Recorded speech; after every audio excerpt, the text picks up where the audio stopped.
भारत ने कनाडा को मिट्टी में, रेत में उनका सिर दे रखा है और सिर्फ घसीट रहे हैं ट्रूडो।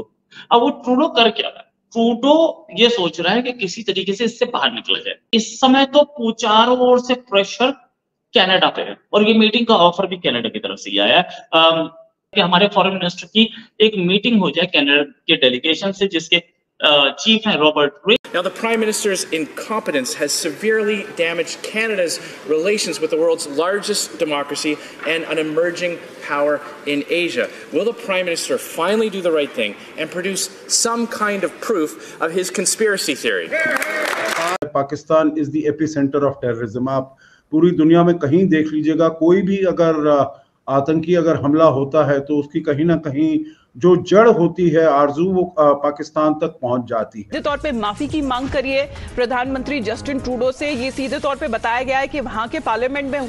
और घसीट भी इसलिए रहे हैं कि ये एलानिया तौर पे जितने बड़े ममालिक हैं पश्चिम के, वेस्ट के, ये गोरी चमड़ी सोचते हैं कि ये लोग सुपीरियर हैं। ये आप देख लीजिए, आप भारत के साथ करेंगे ऐसा तो आपके साथ ये करेंगे हम। This treatment will be meted out to you. आपके साथ भी यही ट्रीटमेंट होगा जब आप भारत से पंगा लेंगे। भारत के जो टेररिस्ट हैं वो आपने पाल रखे हैं और सिर्फ भारत के नहीं, अमेरिका का भी मोस्ट वांटेड आपके घर से मिला। एक और फैक्ट जो सामने आया वो ये है कि कनाडा की सरकार के पास कोई एविडेंस है ही। गवर्नमेंट ऑफ इंडिया के कुछ अधिकारी ऐसा बोल रहे हैं कि कनाडा की सरकार के पास कोई फैक्ट नहीं है। जो भी हमें पता लगा है, गवर्नमेंट ऑफ इंडिया को अपने हिसाब से या उधर के जो इंडिकेशंस आ रही हैं उस हिसाब से कोई एविडेंस नहीं है। इन्होंने सिर्फ कही सुनी बात पे, गूगल सर्च मारा होगा शायद, तो उस कही सुनी बात पे उन्होंने बोल दिया है। और अगर फैक्ट्स होते या एविडेंस होता तो अब तक दे दिया गया होता। फैक्ट भी यही है, 5 दिन से 6 दिन से करीब 5-6 दिन हो गए, 1 हफ्ता होने वाला है। इतने दिनों में क्यों अब तक हमें कोई प्रूफ नहीं दिया गया? और मैं आपको ये भी बताऊंगा, जो मैंने जो आपने स्टार्टिंग में वीडियो देखा, कि ये एक कश्मीर का यूथ है।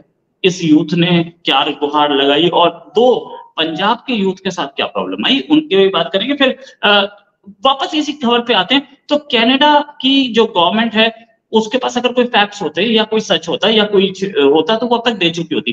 फाइव आइज अलायंस, उसने ये कुछ दिया है, ऐसा बताया जा रहा है, ऐसा अखबारों में छप रहा है। क्यों छप रहा है, कैसे छप रहा है?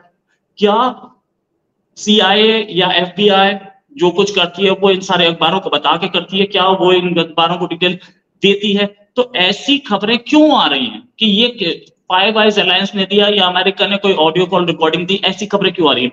ये खबरें लीक की जा रही हैं। और सच ये है कि ये पता लग जाए, अगर वो कोई रिकॉर्डिंग देते हैं हमें, तो हम पता लगा सकते हैं कि ये किस सोर्स ने किया है, क्या हुआ है, कहां से खबर लीक हुई है। सर कैसे देख रहे हैं आप पाकिस्तान में जो चेंजेस आए हैं, क्या इंडिया में उससे कोई फर्क पड़ता है? आप लोग क्या समझते हैं कि या ये कि कुछ फर्क नहीं पड़ता, ठीक है जो हो रहा है होता रहे? क्योंकि कहा तो यही जा रहा है कि हमारा अंदरूनी मामला है, लेकिन ऐसा होता नहीं है यूजुअली। नहीं, आप बिल्कुल ठीक कह रहे हैं आरजू। नहीं, जो देखिए एट वन लेवल तो हम ये मानते हैं जो अंदरूनी मामला है, क्योंकि इसमें हमें कोई दखलंदाजी का वो नहीं है, ना हम करना चाहते हैं। जो आपके यहाँ पर हो रहा है आपकी इंटरनल पॉलिटिक्स है और हर देश में ऐसी कुछ चीज़ें होती रहती हैं, तो आपको अपने आप ही इसको संभालना है, आपने अपने आप ही उसको निपटाना है। परंतु जैसे आपने बिल्कुल ठीक तरीके से कहा, जहाँ पर कोई भी अगर बदलाव होता है, कोई भी तब्दीली होती है, तो आसपास के जो देश हैं, पड़ोसी देश हैं, उनके ऊपर जरूर असर होता है। और भारत और पाकिस्तान तो जैसे कहा जाए, these are 2 twins joined at the hip. और फिर जो कुछ वहां पर होता है उसका असर यकीनन यहाँ पर भारत में देखा जाता है। परंतु इसमें एक चीज है, आपने बिल्कुल ठीक कहा, जो नए प्रधानमंत्री हैं शहबाज शरीफ, उन्होंने प्रधानमंत्री मोदी को चिट्ठी लिखी है, वो उसका जवाब था। पहले प्रधानमंत्री मोदी ने उनको चिट्ठी भेजी, उनको मुबारकबाद दी, जो आप ये नए प्रधानमंत्री आप बनकर आए हैं, 23वें प्रधानमंत्री पाकिस्तान के आप बनकर आए हैं, तो उनको आपने आगे के कार्यकाल के लिए उनको मुबारक दी और कहा जो हम अगर आप आतंकवाद को रोकेंगे तो हम साथ मिलकर बैठकर काम कर सकते हैं और अपने दोनों देशों के जो रिश्ते हैं, संबंध हैं, उनको अच्छी तरीके से उनको हम ठीक कर सकते हैं।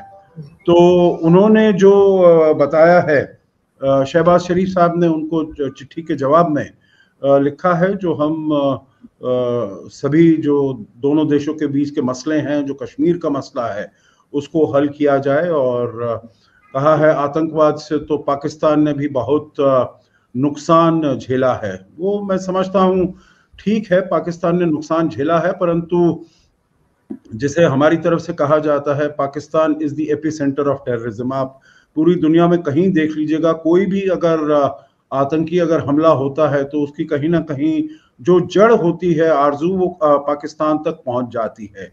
चाहे वहां पर वो लोग गए हों, उन्होंने ट्रेनिंग की हो या कुछ किया हो, या फिर अगर आप पहले 20 साल 22 साल पहले 9/11 में हुआ था, वहां पर भी लोगों को यहीं से इसी के एरिया से ट्रेनिंग दी गई थी। 20 साल तक तालिबान के जो लोग थे वो भी यहाँ पर रहे, ओसामा बिन लादेन यहाँ पर रहे, चाहे लंदन अटैक्स रहे हों, मैड्रिड अटैक्स रहे हों, बाली अटैक्स रहे हों, तो सबकी वहाँ पर पाकिस्तान की उनकी कनेक्शन हो जाता है। तो इस और भारत में तो जो कुछ भी होता है, जम्मू कश्मीर में हो या और उसमें हो, स्टेट्स में हो, राज्यों में हो, तो सभी का एक कनेक्शन पाकिस्तान से होता है, हम ये देखते हैं।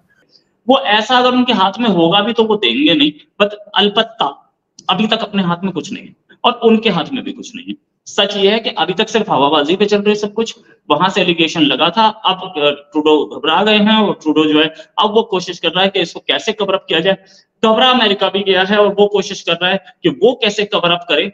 और अमेरिका के जो प्रेसिडेंट है उनकी तो हालत और भी खराब है, रेटिंग्स में वो 10 से ज्यादा पॉइंट्स नीचे गिरे हुए दिख रहे हैं इससे, अपने पिछले डोनाल्ड ट्रंप से, पिछले प्रेसिडेंट से।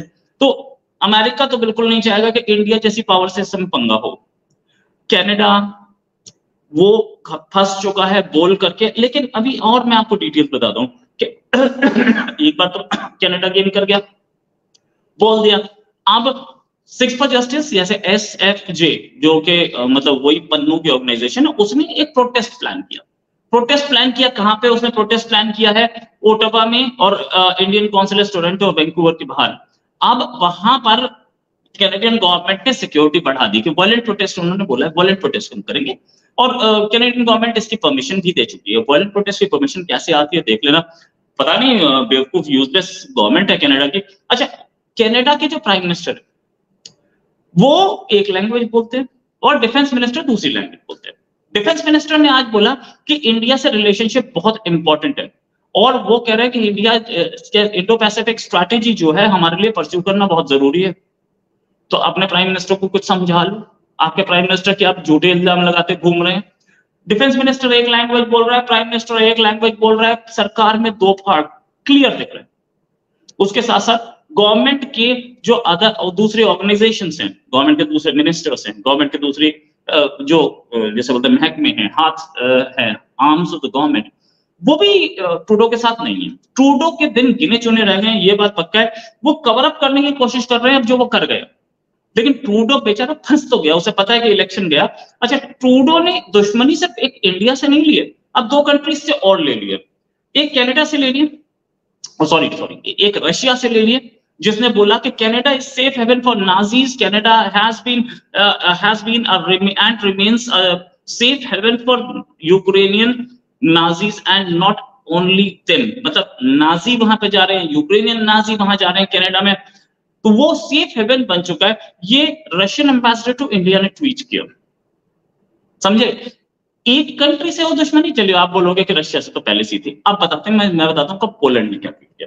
ये सब इसलिए हुआ कि एक नाजी जो आदमी था जिसने होलोकॉस्ट करवाया था, वो आदमी जा करके अभी कल कनाडा के पार्लियामेंट में स्पीच बोल गया और उसको स्टैंडिंग ओवेशन दिया, ट्रूडो ने खुद दिया है और पूरी पार्लियामेंट ने दिया।